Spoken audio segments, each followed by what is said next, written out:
Hey, how's it going everybody, and welcome back to another Fallout 4 mod review.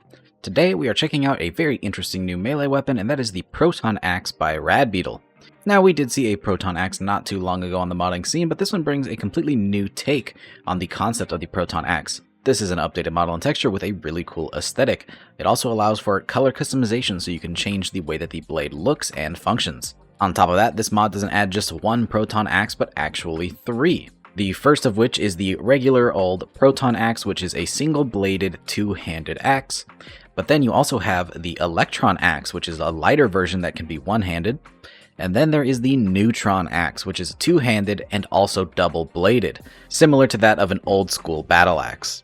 Now, while all of these look and function a little bit different, they all have one thing in common, and that is extra damage to robots, turrets, synths, and power armor. There are a handful of upgrades to these weapons, but you're going to need to have a lot of science knowledge to be able to upgrade them. And like I said earlier, there are a big variety of colors to choose from, like blue, green, orange, pink, etc. But they are all going to require a handful of crystals to change the frequency the plasma is refracted at, or something to that effect.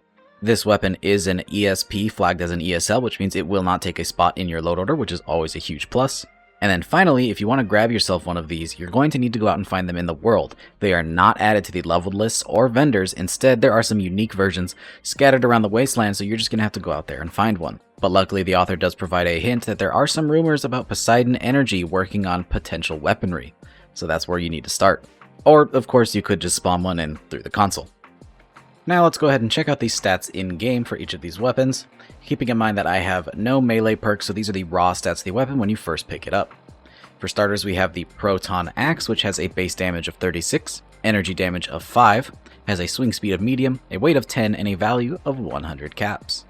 Then we have the one-handed variant, the Electron Axe, and that's going to have a base damage of 18, another energy damage of 5, a swing speed of fast, a weight of 6 pounds, and a value of 75 caps.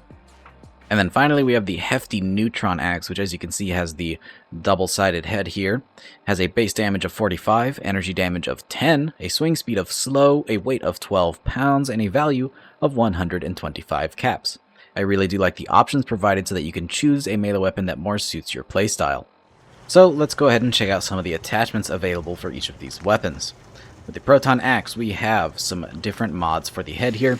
You can see we have the standard, boosted, and then overcharge. Overcharge giving you double your base damage, but no boost to your energy damage. And then you'll see that we have some other options here. We have energize, which is going to increase your energy damage, or we have penetrating, which will be armor piercing, ignoring some of the target's armor resistance.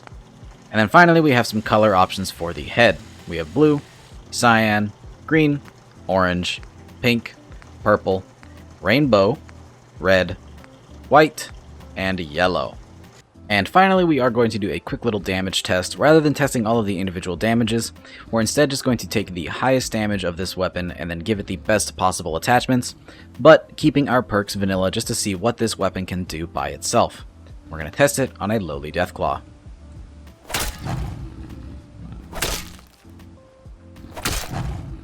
You can see it's not too shabby for a melee weapon, so definitely be improved if we had something like the Big Leagues perk. But even still, for a late game melee weapon, that's not too shabby.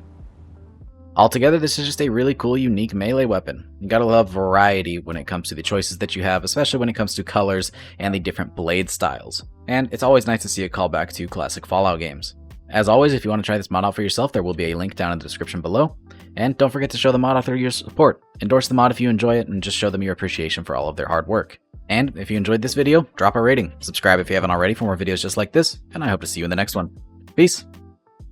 And really quick, I'd like to make a shout out to all of our patrons. Your donations are greatly appreciated and really help to support the channel and videos just like this one. So again, thank you.